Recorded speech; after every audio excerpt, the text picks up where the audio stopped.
través de la conexión de la faringe con el estómago a través del esófago es que el polo alimenticio va a llegar al estómago. Bueno, entonces le decía que el esófago en realidad se extiende desde la orofaringe hasta el estómago. Podemos decir que se extiende a nivel de la C6 hasta 2 centímetros por debajo del diámetro. Es así que tenemos tres porciones del esófago, ¿no? Una porción cervical, una porción torácica y otra abdominal, ¿cierto? Llegando a medir una longitud final de 27 a 30 centímetros. Entonces tenemos porciones del esófago, ¿no? Cervical, torácico y abdominal. Les comentaba que el esófago tiene algunas estrecheces, ¿no? Y estrechamientos en relación a la faringe y en relación a lo que es el hiato esofágico.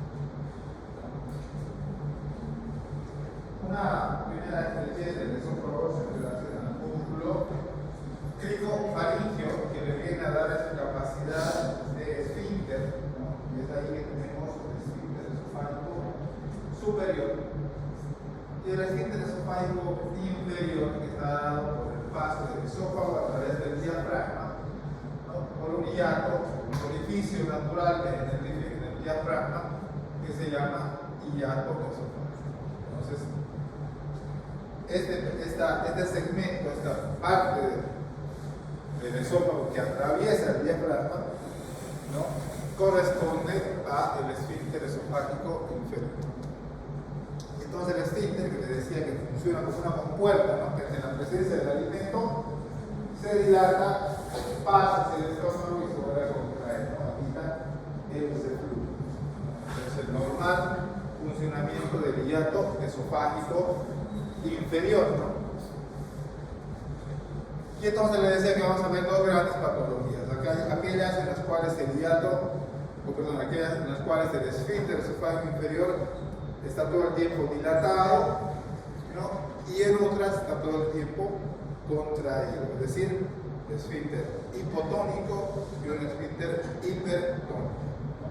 Vamos a ver las consecuencias de que el esfínter esofágico inferior esté todo el tiempo, ¿no? Tenso, a que esté todo el tiempo relajado, ¿cierto? Bueno, recordamos rápidamente que el esófago, ¿no? Contiene tres capas, o la pared del esófago está compuesta por mucosa, submucosa y dos capas de mucosa, ¿no? Algo que es importante recordar es que la mucosa del esófago es un epitelio escamoso estratificado.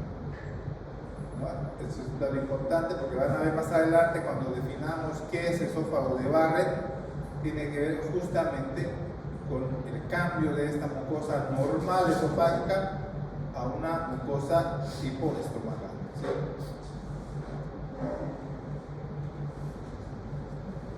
Bien, eso vamos a... Entonces, la fisiología del esófago es transportar el bolo alimenticio de la faringe hacia el estómago a través de las ondas peristálticas que tiene el esófago, ¿cierto? Y para evitar el reflujo tenemos el esfínter esofágico inferior, como ven ahí, se relaja el impulsor, el esfínter esofágico inferior, se relaja ante la llegada del alimento, permite el paso del mismo hacia el estómago y luego vuelve a su posición normal y evita el proceso que normalmente sucede en el esófago, ¿no? Entonces vamos a tener alteraciones del mecanismo del esfínter esofágico inferior. Aquellos que tienen que ver con hipotonía, que van a producir constantes reflujo, y aquellos que tienen que ver con hipertonía, en las cuales no hay una relajación, por lo tanto va a producir un tipo de enfermedad que se llama la acalasia, vamos a ver más adelante. Vamos a empezar con las enfermedades en las cuales el esfínter esofágico inferior es incompetente, es decir, no se contrae para evitar el reflujo, ¿no? Entonces, como ven, el reflujo gastroesofágico es la patología más frecuente en el esófago, ¿no? Un 75% de la patología del esófago tiene que ver justamente con el reflujo gastroesofágico,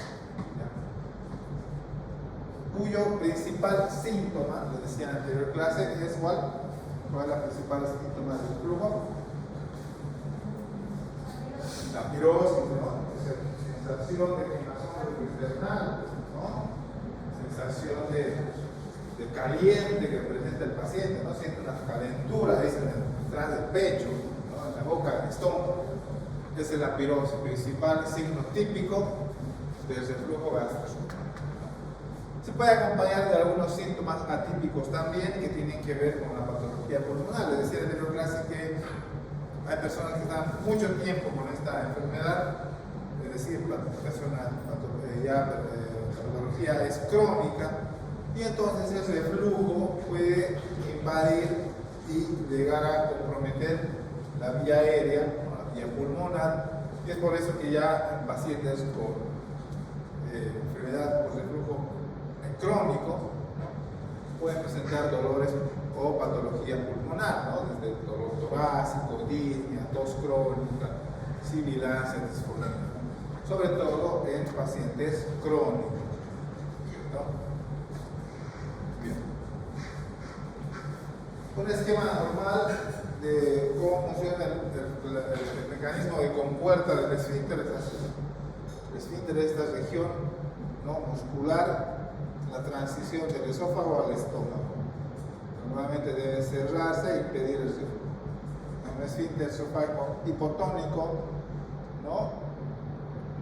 no cierra completamente, por lo tanto va a haber un reflujo constante hacia el esófago y una lesión de la mucosa esofágica, ¿sí? A lo que conocemos como el reflujo gastroesofágico. ¿Cuál es la principal causa? El esfínter esofágico inferior incompetente, que no se contrae para evitar el reflujo. Es la principal causa del reflujo gastroesofágico. Entre otras, un trastorno, unas ondas peristálticas del esófago también puede producir reflujo, trastornos gástricos, ¿sí? También como el síndrome pilórico, por ejemplo, pacientes sometidos a vagotomía, ¿no?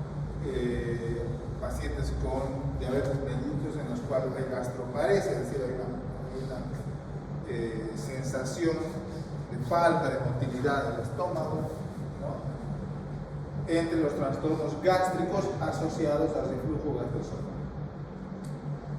La clínica, ya les había mencionado, el síntoma principal, pirosis, y si es crónico se va a acompañar de alguna patología pulmonar, ¿no? Le decía que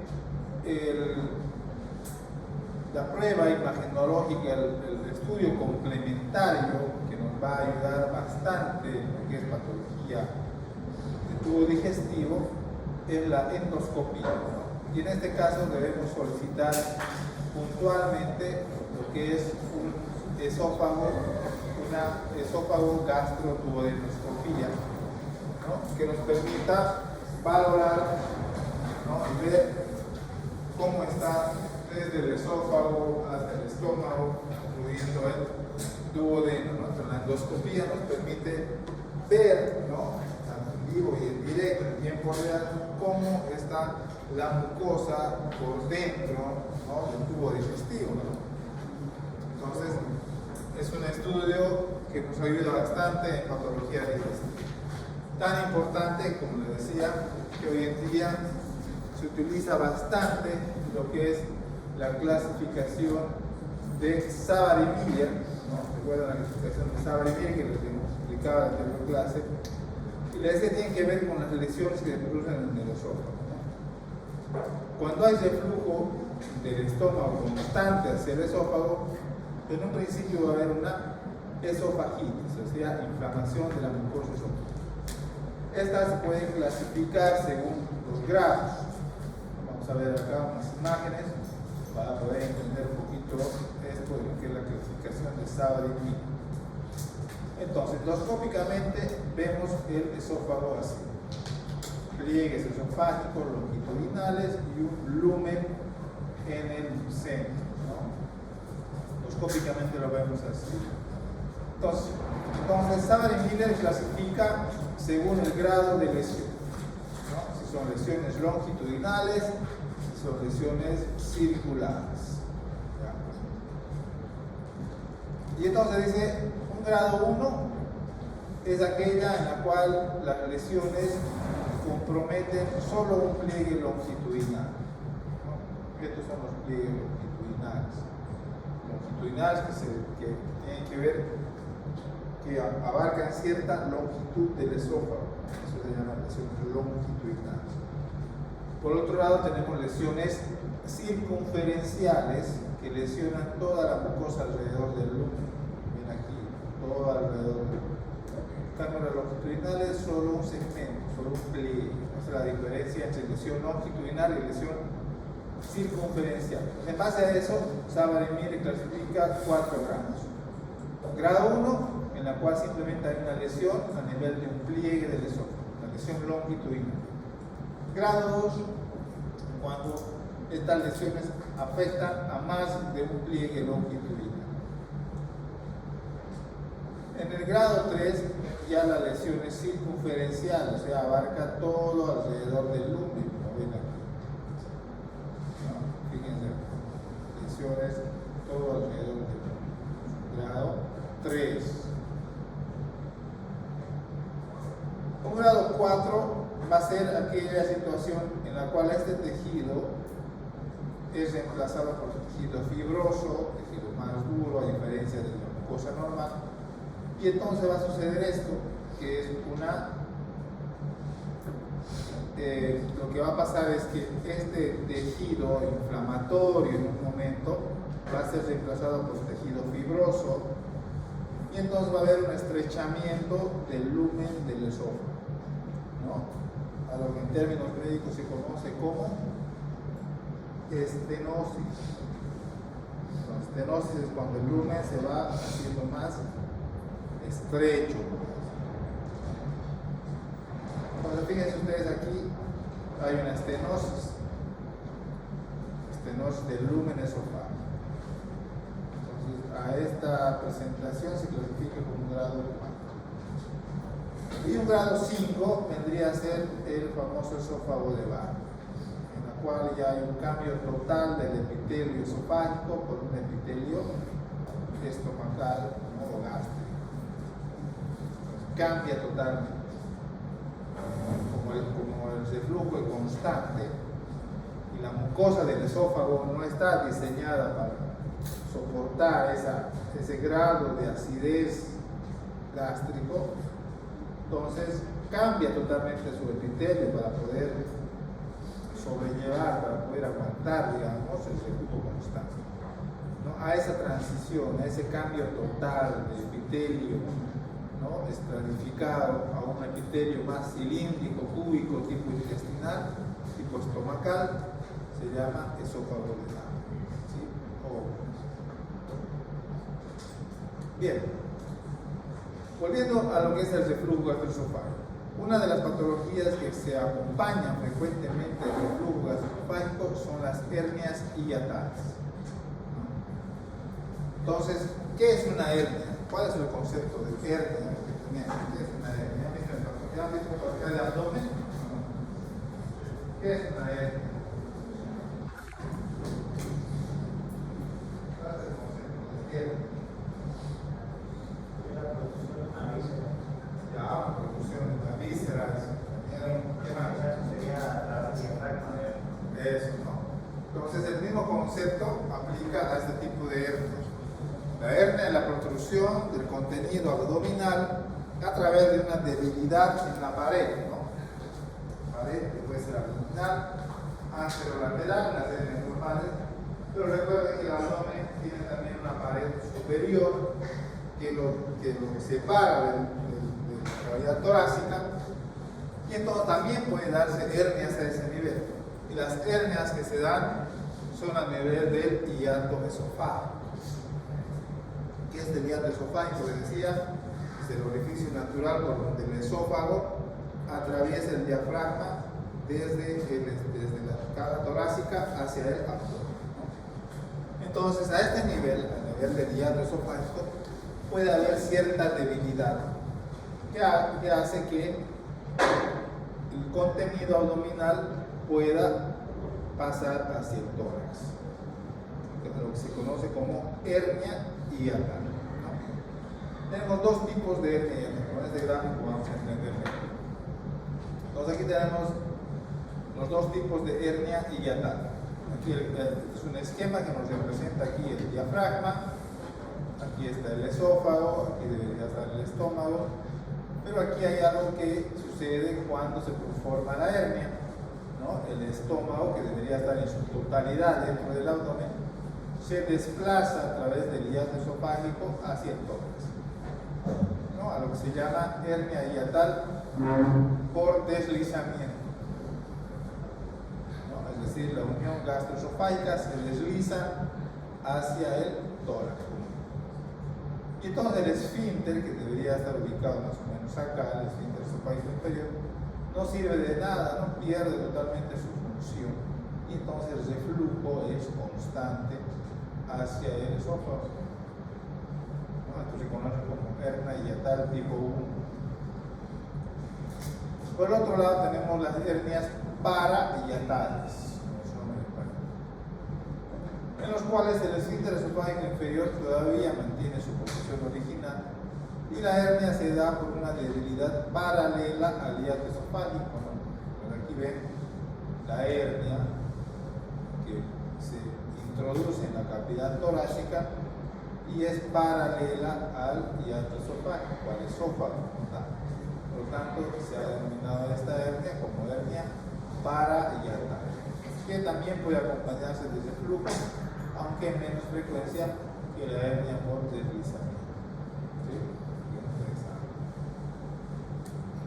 Bien, entonces una vez diagnosticada la hernia, ya sea por la clínica, la firosis constante, acompañada de un diagnóstico endoscópico, ¿no? Hemos visto que hay una lesión evidente, una esofagitis grado 1, 2, 3, 4, cual sea, ¿no? Tenemos que hacer un tratamiento, ¿no? Y el tratamiento en una primera instancia pasa por un tratamiento clínico, un tratamiento medicamentoso destinado a disminuir el pH gástrico de tal manera que no sea tan ácido y no pueda lesionar la mucosa esofágica, ¿no? Es un objetivo clínico del tratamiento. Para ese efecto se utiliza, les decía en la anterior clase, principalmente fármacos como los inhibidores de la bomba de protones, ¿no? El más conocido, el omeprazol, que se puede dar en dosis de 40 miligramos cada día. O tenemos los otros tipos de medicamentos que podemos utilizar, como los anti-H2, ¿no? Receptores anti-H2, cuyo principal fármaco es la ranitidina, ¿no? Que también se puede utilizar para controlar la acidez gástrica.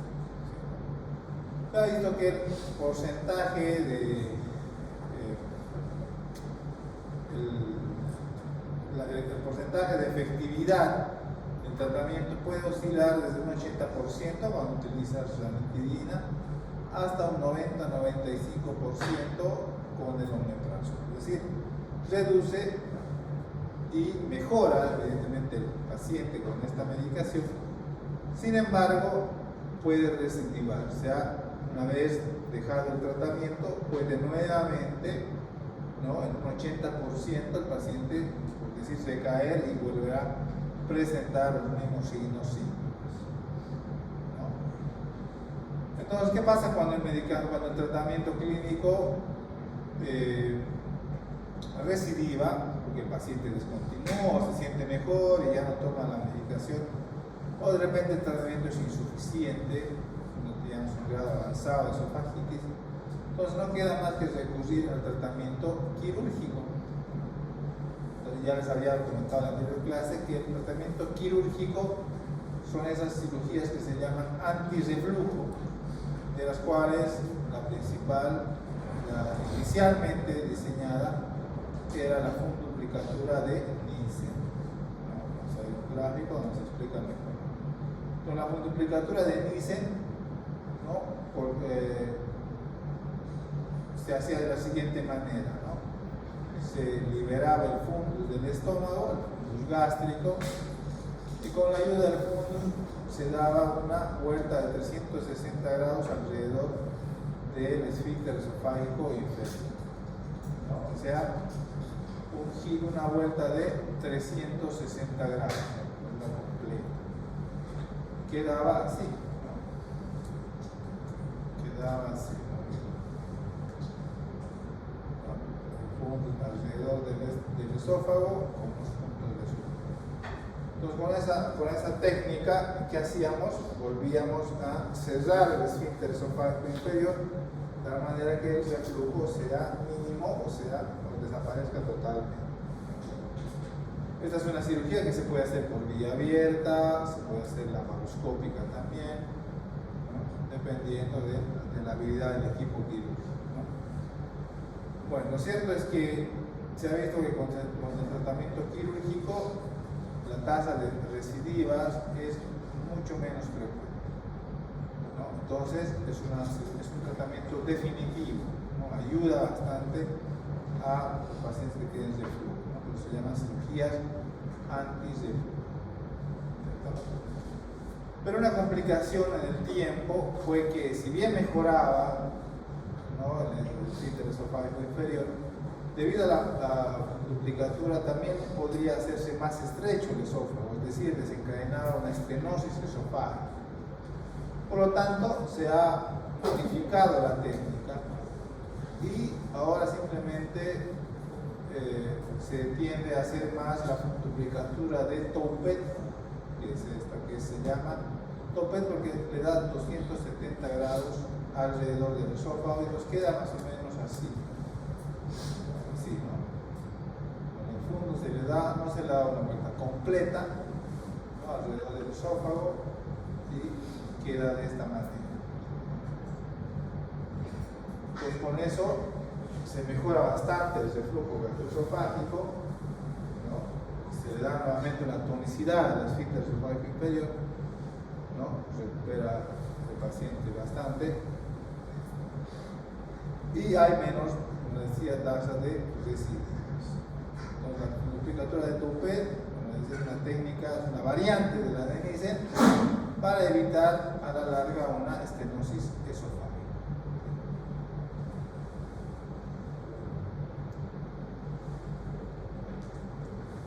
Bueno, puede haber complicaciones, les decía así, ¿no? Desde estenosis esofágica, la anastemida, el esófago de Barrett, fibrosis pulmonar progresiva.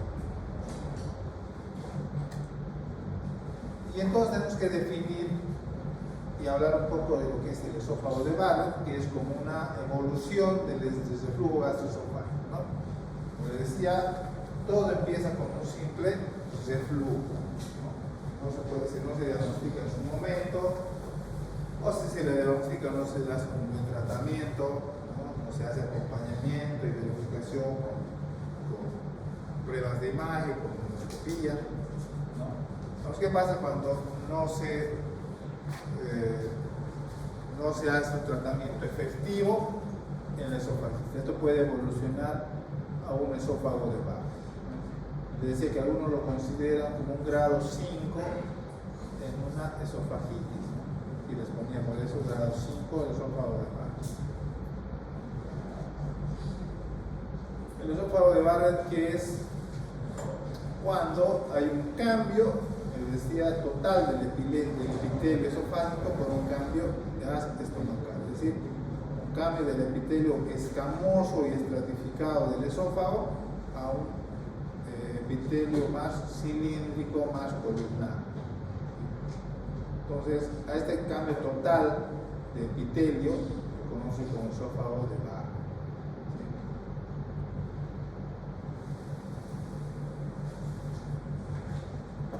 Y entonces la definición del esófago de Barrett hoy en día involucra la endoscopía, ¿no? Entonces el concepto de esófago de Barrett es la visualización de un segmento endoscópicamente visible de metaplasia intestinal, ¿no?, en el esófago.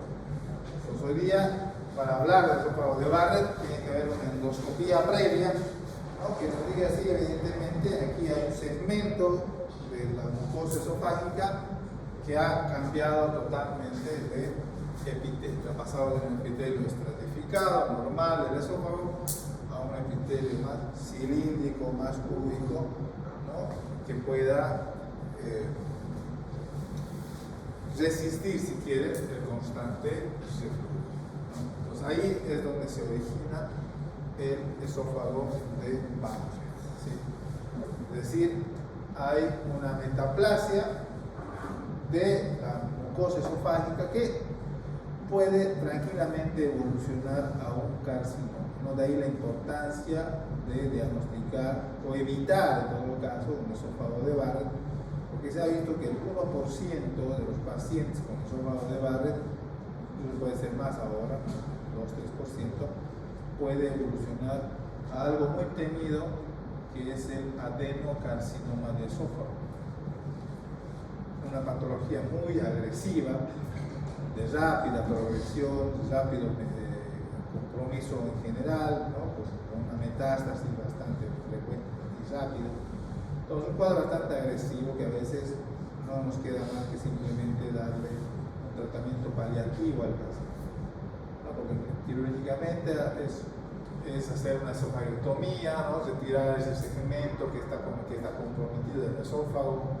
Se hace el reemplazo de ese segmento con estómago o colon. Es una cirugía bastante compleja. Muchos pacientes, cuando llegan a esa etapa, pues ya están con patología de base, no descompensado. Es muy difícil así, ¿sí?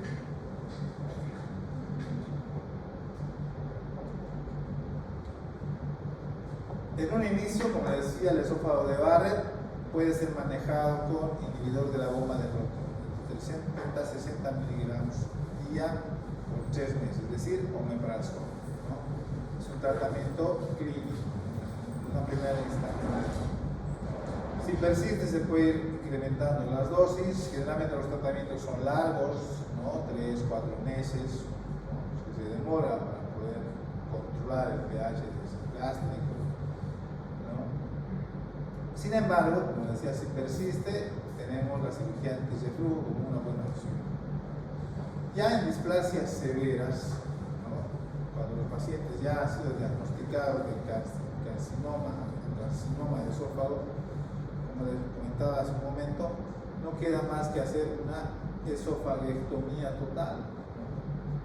Tienes al esófago con un tumor plasia de alta posibilidad de que sea maligna, entonces no queda más que retirar ese segmento, o sea, hacer una esofagectomía total, ¿no?, reemplazar todo el esófago. Se puede utilizarse para reemplazar el colon, un segmento del estómago.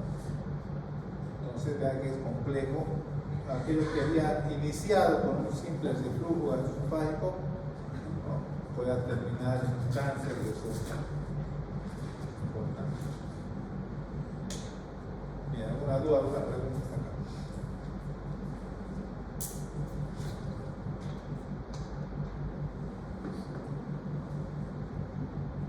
La siguiente patología que involucra al esófago son la patología diverticular, divertículos esofágicos. ¿Qué son los divertículos esofágicos? Son formaciones saculares a manera de sacos que se forman, que pueden formarse en cualquier segmento del esófago. Se los puede clasificar según a su localización, según a las capas que lo conforman y según al mecanismo de formación.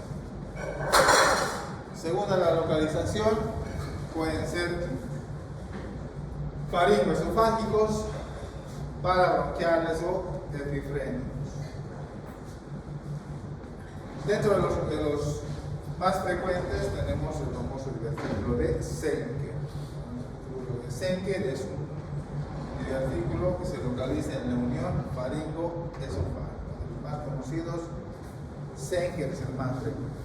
Este es un gráfico que nos muestra, ¿no?, todos los divertículos que pueden encontrarse a nivel del esófago, los carefrénicos, parabronquiales y el divertículo de Zenker que está en la cara posterior del esófago. Podemos dividirlos por las capas que los conforman en divertículos verdaderos y divertículos falsos. Verdaderos cuando la capa del divertículo está compuesta por mucosa y muscular, es decir, por la pared completa. Los falsos divertículos, aquellos divertículos que se forman solo a partir de mucosa y submucosa, es decir, el músculo no forma parte del divertículo. Los mecanismos de formación de un divertículo tienen que ver con aumento en la presión intraluminal del esófago, eso se llama por pulsión, ¿no? Aumento en la presión intraluminal hace que algunos segmentos débiles del esófago tiendan a, de a poco, ir formando estas circulaciones. ¿No? Eso se llama por pulsión. Por tracción es cuando hay una inflamación contigua al esófago que, conforme se va desarrollando el proceso inflamatorio, va dando una cierta debilidad a la pared del esófago, de manera que se van formando los divertículos. ¿Sí? La manera más eficaz de poder visualizar un divertículo es con el uso de una prueba imagenológica que se llama esofagograma. El esofagograma es una prueba radiológica contrastada que consiste en dar al paciente de tomar por vía oral un contraste, que se llama, generalmente es el bario, que se utiliza para un contraste, y entonces el paciente toma el contraste y durante los siguientes minutos se van haciendo radiografías secuenciales. Entonces el contraste que ingresa al esófago nos va a dibujar, ¿no?, todo en su trayecto, el esófago, y vamos a poder ver si hay la presencia de divertículos. Se van a formar, no se va a ver con otras imágenes saculares, ¿no?, que se desprenden del esófago. Normalmente el esófago debería verse con una imagen tubular, ¿no?, homogénea, pero ven aquí, hay como una saculación, ¿no?, en este segmento del esófago. ¿Sí? Vamos a ver otra. Aquí también se ve, ¿no?, miren, ¿ves? El esófago, aquí es normal, todo normal, pero aquí tiene un divertículo asociado, ¿no? En este caso un divertículo epifrénico porque está inmediatamente superior al diafragma. Los divertículos, les había dicho que entre los divertículos, el divertículo de Zenker es el más frecuente, puede presentarse entre los 30 y 50 años de edad. Generalmente la zona donde se presenta el divertículo de Zenker es en la pared posterior de la faringe, en una región débil que se conoce como triángulo de Killian, ¿no?, que está dado por una zona delimitada en realidad por el músculo constrictor de la faringe, los músculos tirofaringeos que tienen a ser oblicuos y el músculo cricofaringeo que es horizontal, formando un triángulo que se llama el triángulo de Killian. Entonces el triángulo puede ser débil, ¿no?, puede presentar un grado de debilidad, y con el aumento de la presión intraluminal se va haciendo la formación del sangre. Ahí vemos nuevamente el gráfico, ¿no?, un poquito ampliado en la región faringoesofágica, y aquí justamente está el divertículo de Zenker, ¿no?, que se conecta al resto del esófago por un orificio. Entonces el divertículo de Zenker es un divertículo falso, es un divertículo formado por pulsión de crecimiento gradual y que poco a poco, conforme va creciendo, va a ir obstruyendo la vía aérea o la vía digestiva. ¿Cuál va a ser la principal clínica del divertículo? ¿Cómo el paciente va a presentarse con un divertículo de Zenker? Principalmente adelante va a haber disfagia cervical, es decir, dificultad para deglutir. Va a haber regurgitación de alimentos no digeridos, tal como los hemos ingerido, los hemos masticado, van a pasar al esófago, se van al divertículo, se almacenan ahí, puede llegar incluso a podrirse, ¿no? Por lo tanto, como ven aquí, un síntoma del divertículo es una halitosis putrefacta, porque el alimento que consumimos no pasa al estómago, sino se va al divertículo y ahí fermenta y puede producir ese olor desagradable del aliento, ¿no? Entre otros signos síntomas pueden producirse también a nivel pulmonar, como aspiración, sensación de ahogo, ¿no? Y lo principal, como les decía, la regurgitación de alimentos no digeridos. Eso es clásico del divertículo de Schenker. El diagnóstico, les decía, como se trata de un divertículo, lo ideal es hacer un esofagograma primero. ¿Por qué no solicitamos de entrada una endoscopía? Porque podríamos reventar un ¿no? Podría perforar, porque recuerden que los divertículos, el de Schenker, por ejemplo, es un divertículo falso, que no tiene capa muscular, no hay mucha resistencia, está formada solo por mucosa y submucosa. Si uno hace una mala maniobra durante la endoscopía llega a insuflar, porque para hacer una endoscopía nosotros tenemos que insuflar, ¿no? Insuflamos un trozo de aire de tal manera que dilata el tubo digestivo y podamos ver, ¿no? Entonces, en esa maniobra de insuflación y manipulación del endoscopio podemos llegar a perforar el divertículo. Por eso es que ante la sospecha de una patología diverticular se prefiere realizar un esofagograma antes que una esofagoscopia, o sea, antes que una endoscopia. ¿Sí? Bien. ¿Cuál va a ser el tratamiento del divertículo de Schenker? Como ven, no hay un tratamiento clínico, es decir, no hay un tratamiento en base a medicamentos, porque el tema es netamente un divertículo en el cual se está acumulando alimento y no pasa al estómago y eso está produciendo malestar en el paciente. El tratamiento quirúrgico consiste en la resección del divertículo, ¿no? Hacemos una cervicotomía, ¿no? Para llegar al esófago, abordar el esófago, identificar el divertículo de Schenker y hacer una resección diverticular y sutura. Antiguamente solamente consistía en eso la cirugía, resección del divertículo y sutura, pero no se tomaba en cuenta que el divertículo de Schenker es un divertículo por expulsión, es decir, se forma por un aumento de la presión abdominal, ¿no? ¿Y por qué se aumenta la presión intraabdominal? Porque hay un esfínter esofágico superior, en este caso muy hipertónico, que hace que todo el tiempo la presión intraabdominal sea alta. Entonces hoy día se ha modificado un poco el tratamiento quirúrgico y además de hacer la resección del divertículo, hoy en día se hace una miotomía cricofaríngea, es decir, se hace una incisión sobre el esfínter esofágico superior, de tal manera que se libera un poco la presión intraabdominal y no hay el riesgo de que la sutura que hicimos al reseccionar el divertículo pueda llegar a abrirse o a hacer dehiscencia. Entonces, hoy día el tratamiento quirúrgico involucra resección del divertículo por un lado y miotomía del esfínter esofágico superior por otro. De tal manera que se garantiza una buena evolución del paciente, ¿sí?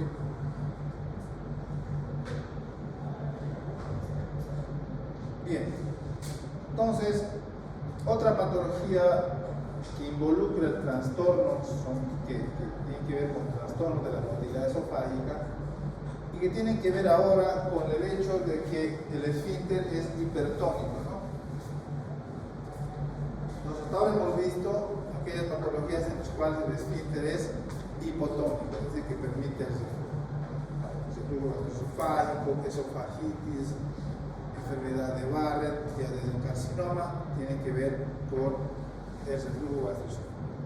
Tenemos, les decía, otro tipo enfermedades, otro grupo de enfermedades, en las cuales el esfínter esofágico inferior está todo el tiempo hipertónico, o sea, contraído, no deja pasar los alimentos hacia el estómago. La patología es progresiva, si evidentemente el paciente empieza con falta, con disfagia de alimentos sólidos y semisólidos, evoluciona hasta una disfagia total en la cual el paciente ya no puede deglutir ni dejar pasar el agua, ¿no? Hasta ese extremo se llega. Entonces, cuando el paciente recién busca ayuda, muchas veces, ¿no? Entonces, ¿qué pasa cuando hay ese esfínter hipertónico? El esófago, que entiende que hay un esfínter ahí hipertónico, trata de luchar, trata de hacer pasar el alimento hacia el estómago, y en eso aumenta su diámetro y su longitud. El esófago se va haciendo más dilatado y tortuoso por el hecho de que aumenta el peristaltismo, tratando de vencer a su obstrucción, tratando de que el alimento pase hacia el estómago. Entonces, esa enfermedad es la que se denomina como acalasia. Acalasia, entonces, es la dilatación esofágica producto de un esfínter esofágico inferior contraído o hipertónico todo el tiempo. Entonces, es la principal enfermedad cuando hay un esfínter hipertónico. Entonces, decía, es un trastorno de la motilidad esofágica en la cual hay una falla de relajación de la musculatura del esfínter esofágico inferior, ¿no? Algunos han postulado que se debe a una degeneración nerviosa del esófago que hace que no se relaje el esfínter, ¿no? Y lo que sí se ha visto es que a medida que progresa la enfermedad, como decía, el esófago se hace más tortuoso y dilatado, ¿no? Es un megaesófago, más largo y más ancho de lo normal.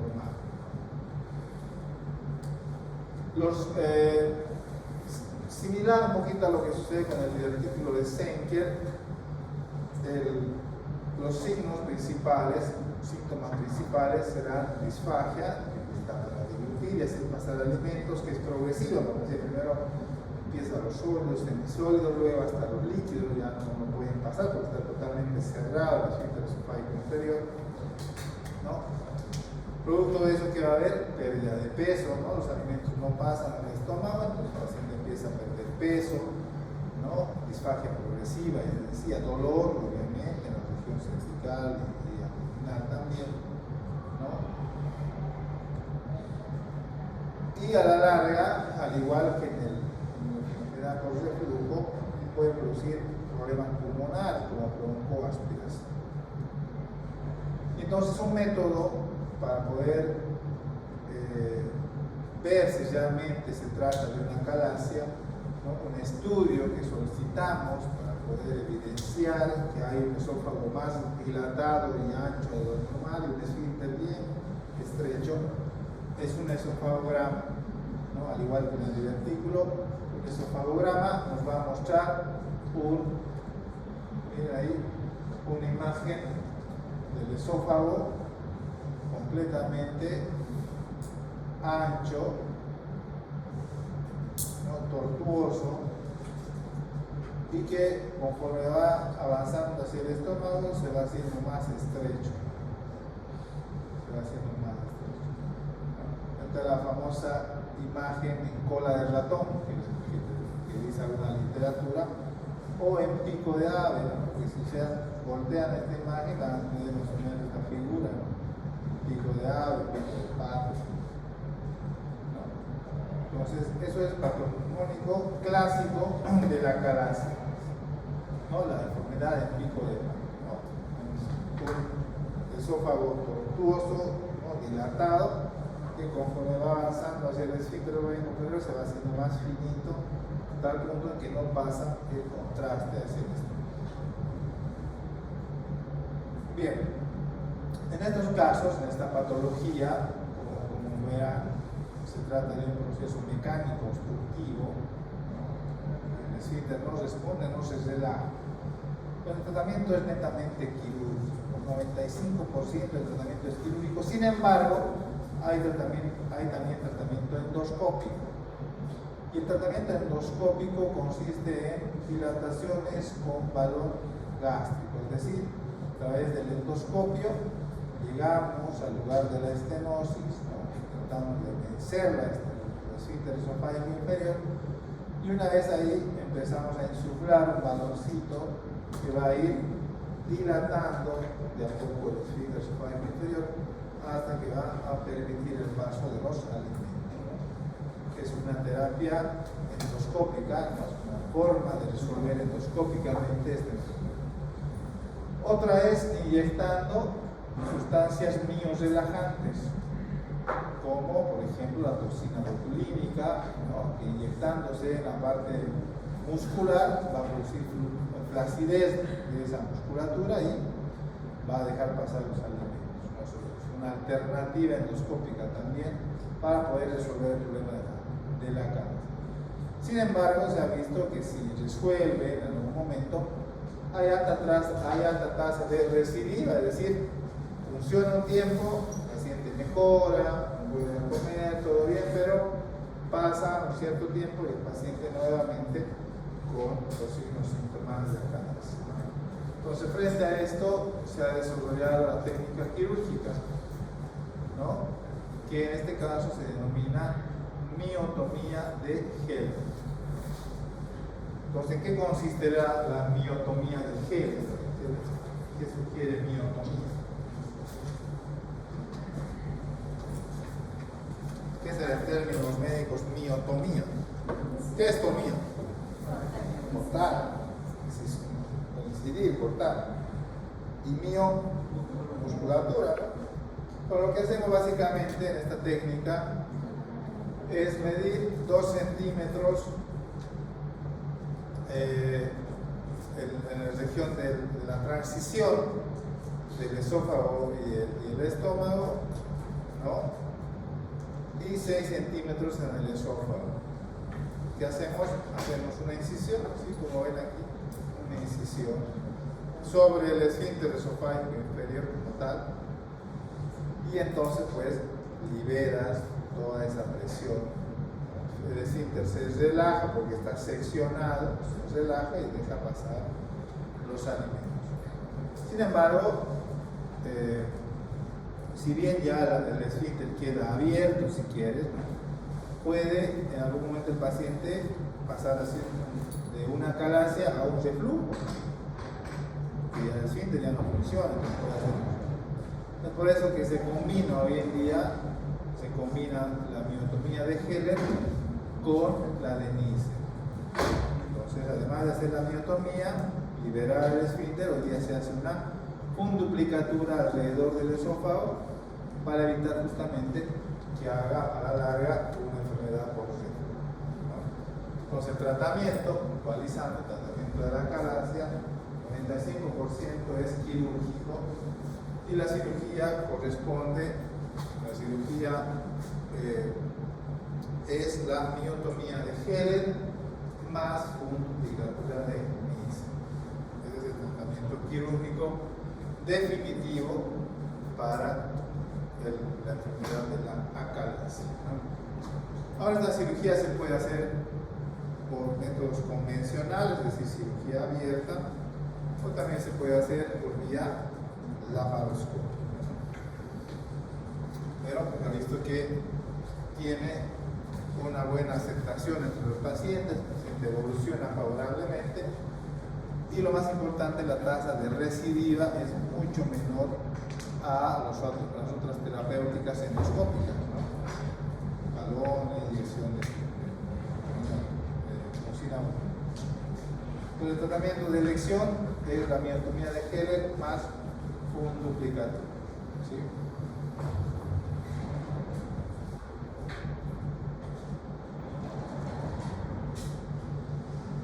Bien. Vamos a ver rápidamente ahora lo que son algunos tumores esofágicos.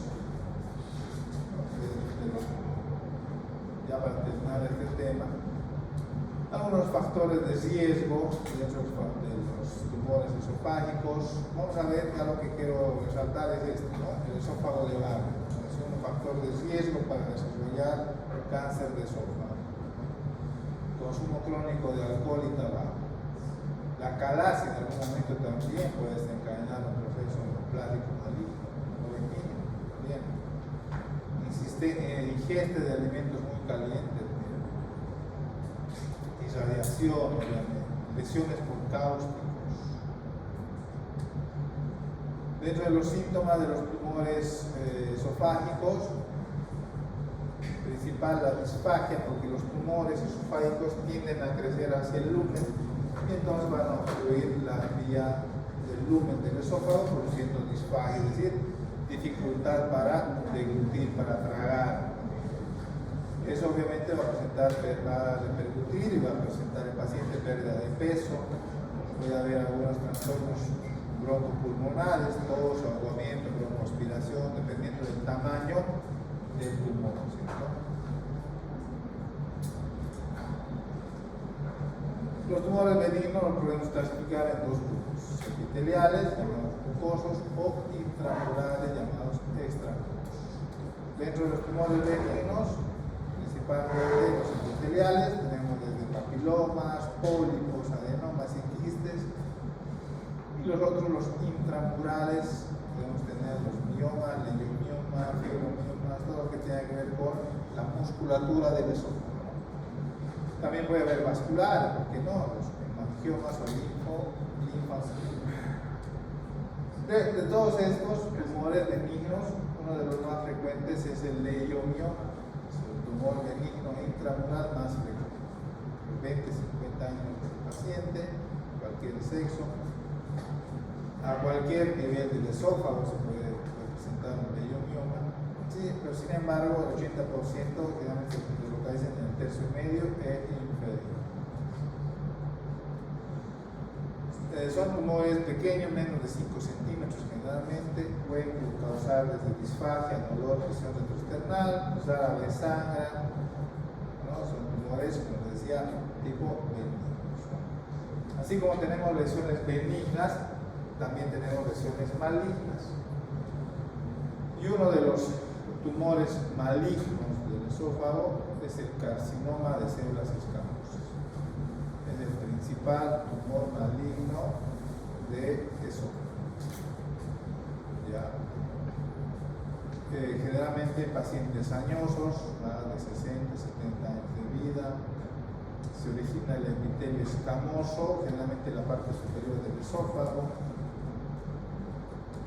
Pueden tomar este aspecto, ¿bien? Que tenemos una pieza patológica, seguramente han hecho una esofageectomía, ¿no? Han reseccionado ese segmento del esófago que contiene el tumor, ¿no? Este es el aspecto normal del esófago, y aquí en medio tenemos un carcinoma de células escamosas, ¿no? Una masa amorfa que va creciendo hacia el lumen del esófago. Histológicamente se puede ver así, y en el esofagograma, que también es un estudio bastante útil aquí, nos puede mostrar el lugar donde se encuentra el tumor y cómo va estrechando de a poco el lumen esofágico.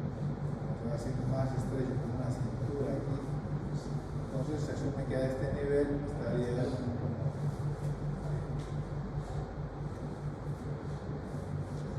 Y otro tipo de cáncer maligno del esófago es el adenocarcinoma, ¿no? Y el adenocarcinoma es secundario en muchos casos a un esófago de barro. Es decir, del 100% de las personas que presentan esófago de barro, que es una etapa avanzada del reflujo, ¿no? Desde el 8 al 15% va a evolucionar a un adenocarcinoma, ¿no? Y el adenocarcinoma, les decía, lo comentaba anticipadamente, es el cáncer maligno más temido dentro de los cánceres del esófago, ¿no? Que metastatiza más rápido, infiltra los tejidos aledaños, ¿no? Entonces, ya cuando diagnosticamos una enfermedad de este tipo, casi tenemos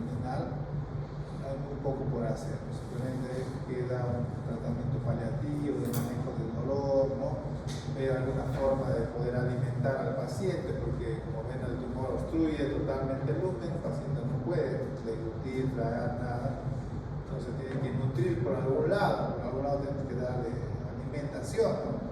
Puede ser una gastrostomía, una hieronostomía, o alimentación parenteral, o sea, a través de la vena. Entonces, cuando ya se ve instaurado este cuadro de adenocarcinoma, difícilmente o hay un pronóstico muy reservado, tiene una mortalidad muy alta. ¿Sí? Bien, hasta ahí hemos terminado entonces lo que es patología esofágica, ¿no? Y hemos terminado también el avance de materia, nos quedaría simplemente el examen, ¿no? Que está programado para él 29 ¿no? ¿Qué patologías vamos a evaluar? ¿Qué temas vamos a evaluar? Como es un examen final, involucra o lo vamos a evaluar, pueden tomar nota, trauma